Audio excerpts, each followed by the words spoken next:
जैसे ही कपड़ा हटाता है तो उसकी शक्ल काफी अजीब थी। कहता है कि अगर तुम्हारे इंसानों को कोई बचा सकता है तो वो सिर्फ मैं ही हूँ, तो इसीलिए मेरी बात सुन लो। फिल्म की शुरुआत होती है मॉस्को शहर की एक होटल को दिखाने से, जहाँ पर एक लड़का ओलेग अपनी नई दोस्त के साथ बातें कर रहा था। अपनी तारीफ करते हुए बता रहा था कि मैं एक आर्मी ऑफिसर हूँ, मेरे पास बहुत पैसा है। ये सुनकर उसकी दोस्त काफी मुतासिर होती है। ये कुछ वक्त और साथ गुजारती है और जल्द शादी करने का फैसला करती है। फिर एक जगह एक प्लेन अभी उड़ान भरता ही है कि तभी अचानक उसका इंजन काम करना बंद कर देता है। सभी लाइट्स बंद हो गई थी, जिसके बाद प्लेन भी सीधा आके जमीन पर गिरता है। यहाँ पता चलता है कि न सिर्फ ये प्लेन बल्कि पूरी दुनिया के हालात अचानक खराब हो गए हैं। बिजली से चलने वाली चीजों ने काम करना बंद कर दिया है। सारी लाइट्स धीरे धीरे करके बंद हो जाती है और पूरी दुनिया ब्लैकआउट हो जाती है। मतलब लाइट ना होने से अंधेरा छा गया। लेकिन पूरी दुनिया में अभी भी कुछ जगह ऐसी थी जहाँ पर बिजली मौजूद थी, जिनमें एक मॉस्को शहर भी था। मॉस्को शहर में टीवी पर चल रही खबरों में बताया जाता है कि हमारा राब्ता पूरी दुनिया से कट गया है। किसी को भी कुछ पता नहीं चल रहा था कि शहर के बाहर के हालात कैसे हैं, और न ही बाहर वालों को पता था कि उनके शहर में अभी बिजली है। ओलेग भी खबर देख रहा था। उसे लगता है कि शायद ये टेररिस्ट दहशतगर्दों का हमला है। फिर अब जहाँ लाइट नहीं थी उन सारी जगहों को ब्लैकआउट एरिया, और जिन जिन जगहों पर लाइट्स थी उन्हें लाइट एरिया का नाम दे दिया जाता है। मॉस्को की गवर्नमेंट ब्लैकआउट एरिया की सूरत हाल का जायजा लेने के लिए बहुत सारे ड्रोन कैमरास वहाँ भेजती है, लेकिन रास्ते में सारे के सारे ड्रोन अजीब तरीके से गायब हो जाते हैं। जब सोल्जर्स वहाँ पहुँचते हैं तो वहाँ के हालात देखकर दंग रह जाते हैं। दरअसल जब ब्लैकआउट हुआ तो यहाँ की सब जानदार चीजें जैसे कि डॉग्स, बिल्लियाँ, मछलियाँ, यहाँ तक कि इंसान भी बड़े अजीब तरीके से मारे गए हैं। हर जगह लाशें ही लाशें बिखरी पड़ी थी। लग रहा था जैसे कुछ ही पल में ये पूरी जगह कब्रिस्तान बन गई हो। सोल्जर्स अभी छानबीन कर ही रही थी कि तभी एक अनजान आदमी एक सोल्जर पर हमला कर देता है। उसे बुरी तरह जख्मी करने के बाद उसके हथियार लेकर बड़ी स्पीड में वहाँ से भाग जाता है। सब उस पर गोलियां भी चलाते हैं, लेकिन उसे कुछ फर्क ही नहीं पड़ रहा था। एक भी गोली उसे नहीं लगती, बस भागता ही जा रहा था। ये देखकर सभी सोल्जर्स को काफी हैरानी हुई। वो अंदाजा लगा लेते हैं कि ये आदमी कोई आम इंसान तो नहीं लग रहा, और अगर ये सच में कोई आम इंसान नहीं है तो बहुत खतरे की बात है। और अब ऐसे ही एक महीना गुजर गया। किसी को भी हालात के बारे में पता नहीं चला कि ऐसा कैसे हुआ। अब हम एक लड़के को देखते हैं जो ओलेग का दोस्त है। वो भी एक सोल्जर था, अपनी बूढ़ी माँ के साथ रहता था। उनकी हालत ठीक नहीं थी, पर जैसे उसे आर्मी का खत मिलता है वापस आने के लिए, दिल पर पत्थर रख के वो मिशन के लिए निकल जाता है। फिर सभी सोल्जर्स को इकट्ठा करके कैप्टन उन्हें बताती है कि ब्लैकआउट एरिया से हमें जो लाशें मिली थी उन सबको लैब में हमने टेस्ट करने के लिए भेजा था। रिपोर्ट के मुताबिक उन सब की मौत एक जहर की वजह से हुई, जो जहर उन्हें दिया नहीं गया था बल्कि उनके जिस्म ने खुद बनाया। ऐसा उन्होंने अपनी मर्जी से भी नहीं किया, बल्कि किसी अजीब चीज ने उनके जिस्मों को ऐसा करने पर मजबूर किया। और अब जैसे ही रात होती है सोल्जर्स की टीम ब्लैकआउट एरिया में जाने के लिए निकलने लगती है। इनमें ओलेग भी शामिल था, जो देखता है कि मेरी नई दोस्त यानी जिसके साथ उसकी शादी होने वाली थी वो भी जा रही थी, क्योंकि वो एक डॉक्टर थी। वहाँ पहुंचकर ये लोग आपस में बात कर ही रही थी कि तभी इमरजेंसी अलार्म बजने लगता है। सारे सोल्जर्स जल्दी से अपनी अपनी पोजीशंस के मुताबिक जंगल की तरफ गन पॉइंट करके खड़े हो जाते हैं। कैप्टन उन्हें बताती है कि जंगल में से जानवर तेजी से उनकी तरफ बढ़ रहे हैं। सारे एक ही तरह के जानवर हैं, जिनका साइज काफी बड़ा है। और फिर अगले ही पल वो जानवर सोल्जर्स पर झपट पड़ती है। बुरी तरह हमला कर दिया था।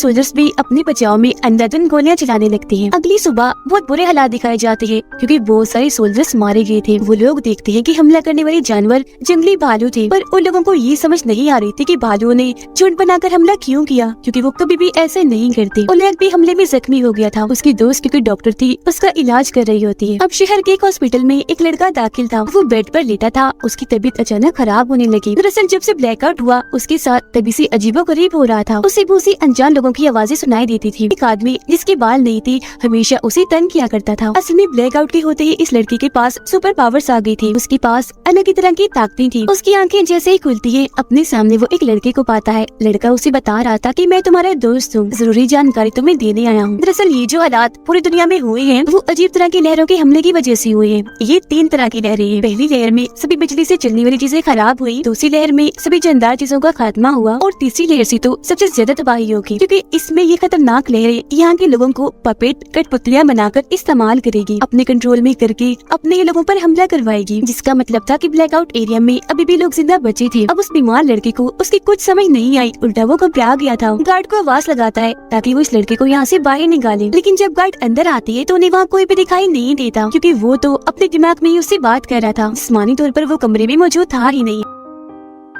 इन सब हालात और अपने कंट्रोल में न होने की वजह से लाइट एरिया के लोग सड़कों पर निकल आते हैं, हर तरफ तोड़फोड़ करके तबाहियां मचा रहे थे। यहाँ तक कि सोल्जर्स पर भी हमला करने लगते हैं, क्योंकि उन्हें लग रहा था कि ये सब गवर्नमेंट की कोई चाल है। उधर आर्मी कैंप में सोल्जर्स के अलग अलग ग्रुप बना दिए जाते हैं। इनमें एक ग्रुप ओलेग का था और एक उसके दोस्त का था। ब्लैकआउट एरिया के हालात बहुत खराब थे, सब कुछ तहस नहस हो गया था। पुल बुरी तरह टूट गया था, क्योंकि प्लेन तबाह होकर पुल पर ही गिरा था। बहुत सारी बिल्डिंग्स भी तबाह हो गई थी। पहले भेजी गई आर्मी के हेलीकॉप्टर, टैंक्स और गाड़ियाँ खिलौनों की तरह टूट के बिखरी पड़ी थी। ओलेग का दोस्त अपने साथियों के साथ एक टाउन में पहुंचता है। उनके साथ एक रिपोर्टर भी आई थी। सभी टीम्स के सोल्जर्स अपने अपने एरिया की छानबीन कर रहे थे। ऐसे ही कुछ दिन गुजर जाते हैं, पर ना तो इन्हें कोई इंसान दिखता है और ना ही उनकी लाशें। अब पावर्स वाला लड़का जब एक जगह पर बैठा हुआ था, तो तभी उसे मिलने एक आदमी आया जिसका नाम आईडी था। इसने पहले तो अपना मुंह छुपाया हुआ था, पर जैसे ही कपड़ा हटाता है तो उसकी शक्ल काफी अजीब थी, बाकी जिस इंसानों जैसा ही था। वो बताता है कि मैं इंसान नहीं हूँ, बल्कि इंसानों जैसा दिखने वाला एलियन हूँ। तुम्हारी सुपर पावर्स को कोई इस्तेमाल करके पूरी दुनिया में सब कुछ कर रहा है और उस इंसान की मैं खोज कर रहा हूँ। और वो आदमी, वो विलन और कोई नहीं बल्कि मेरा भाई है, मेरी ही तरह एलियन है। और जब ब्लैकआउट हुआ था,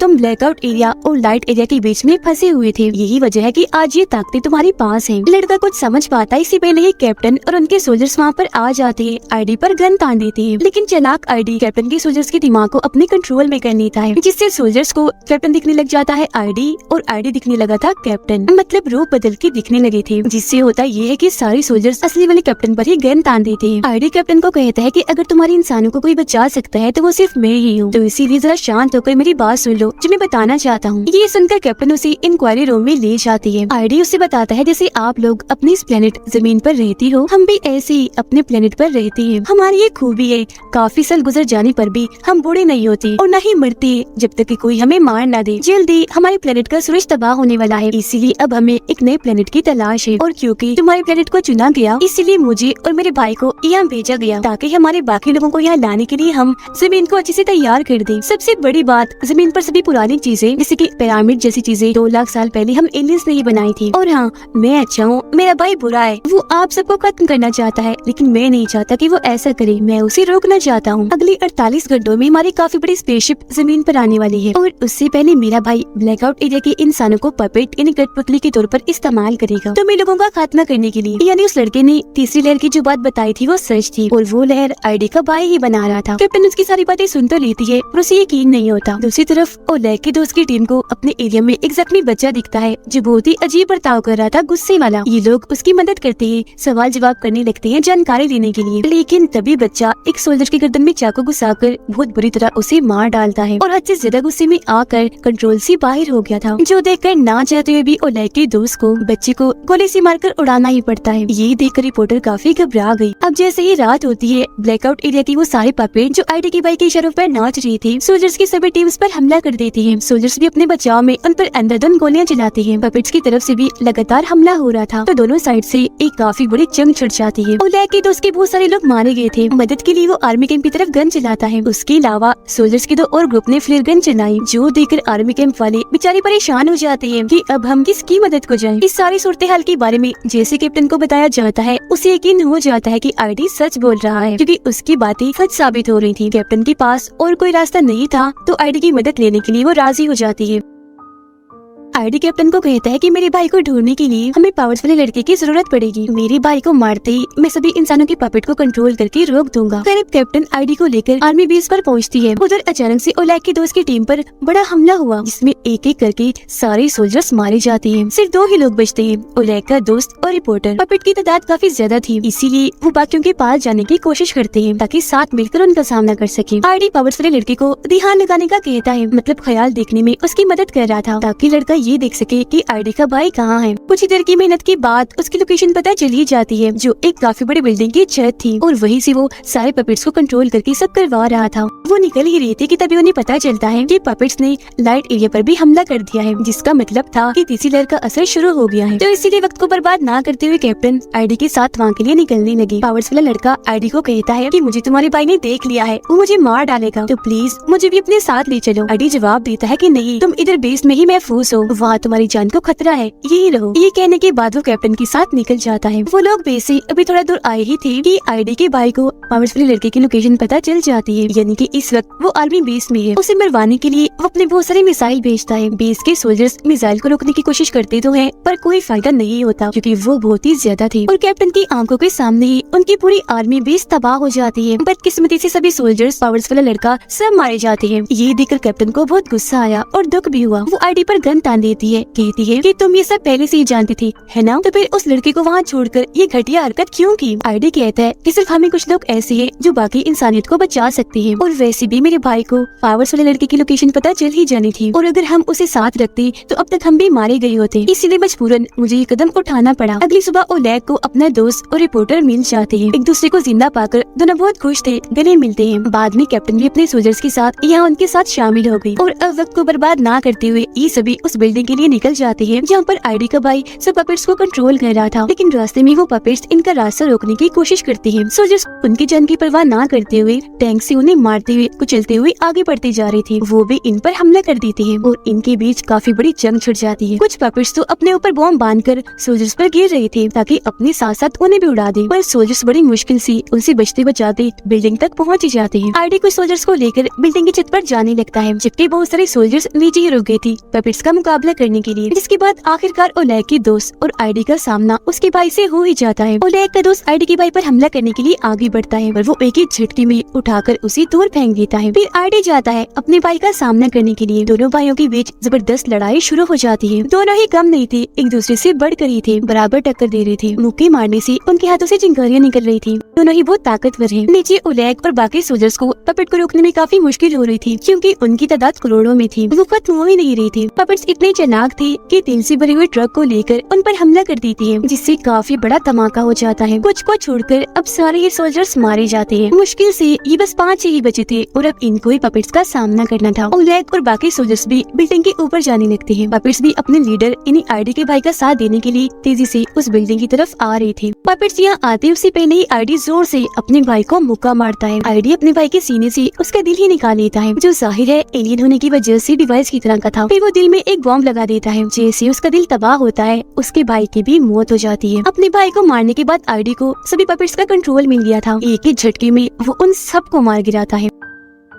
अब वो सारे लोग जो जिंदा बचे थे इस जंग में जीत तो गए थे, पर उन्हें कोई खुशी नहीं थी क्योंकि वो चंद ही ऐसे थे जो जिंदा बचे थे, जबकि करोड़ों की तादाद में बेगुनाह लोग सड़कों पर मरे पड़े थे। कीड़े मकोड़ों की तरह पूरी ही दुनिया का दिल हिला देने वाला सीन था। आईडी इन सबको बताता है कि इंसानों में प्यार और रहम नहीं है। तुम बहुत ही खुदगर्ज हो, सिर्फ अपने बारे में ही सोचते हो। यही वजह है कि मेरा भाई तुम सबको मारना चाहता था ताकि एलियंस यहाँ सुकून से रह सके, लेकिन मेरा मकसद कुछ और ही था। और अब यहाँ वो सबसे बड़ा राज खोलता है कि मैं इंसानों की मदद इसलिए करना चाहता था ताकि इंसान मुझे अपना मसीहा समझ ले, यहाँ तक कि अपना गॉड ही समझने लगे। तब लड़का गुस्से में आईडी से कहता है कि तुम सब कुछ पहले से ही जानती थी, तो फिर ब्लैकआउट होने से क्यों नहीं रोका? आईडी जवाब देता है कि अगर मैं वो रोक देता तो किसी के भी दिल में मौत का डर ना होता, मेरी बात का कोई भी यकीन ना करता। और वैसे भी तुम लोग काफी हो आबादी बढ़ाने के लिए, जिन सबका मसीहा गॉड मैं हूँ। अगर बाकी लोग मर भी गए तो मुझे परवाह नहीं। जिसका मतलब था कि ये भी अच्छा नहीं है। शुरू से अब तक ये बस अपना ही फायदा देखता आ रहा है। ये सुनकर सब लोगों को बहुत गुस्सा आने लगा। ओलेग की दोस्त उस पर गन ही तान देती है। तब ओलेग का दूसरे दोस्त उसे ये कहते हुए मना कर देता है कि गन नीचे करो, इसके जैसी लाखों आ रही है, इसे मारोगी तो उन बाकियों को कैसे रोकोगी? इसका जिंदा रहना बहुत जरूरी है। वो बात कर ही रही थी कि तभी लड़का चाकू से आईडी पर हमला कर देता है, लेकिन आईडी को ये बात पता चल गई थी। उसने लड़के के दिमाग को कंट्रोल में किया, जिससे उसने आईडी की बजाय